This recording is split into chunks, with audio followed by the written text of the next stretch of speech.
लोकशाहीमध्ये आंदोलन करण्याचा सगळ्यांना अधिकार आहे। त्यामुळे लोकशाही पद्धतीने कोणी आंदोलन करणार असेल तर सरकार कोणाला रोखणार नाही। मात्र त्याच वेळी हिंदूंचा सगळ्यात मोठा सण हा गणेशोत्सव आहे।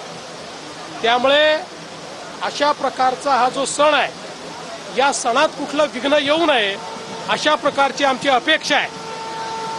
आणि मला विश्वास आहे की या ठिकाणी आंदोलकही हिंदूंच्या या महत्त्वाच्या सणामध्ये म्हणजे गणेशोत्सवामध्ये कुठलाही खोडा घालणार नाहीत।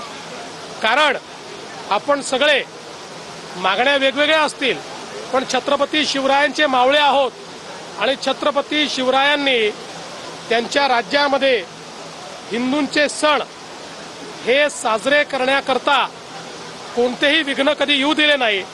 किंबहुना अनेक ठिकाणी जिथे विघ्न आलीत किंवा परकीय आक्रमकांनी आणलीत त्या ठिकाणी त्यांचा निपात करण्याचं काम हे त्यांनी केलेलं आहे। बाकी ज्याला आंदोलन करायचं त्यांनी लोकशाही मार्गाने करावं।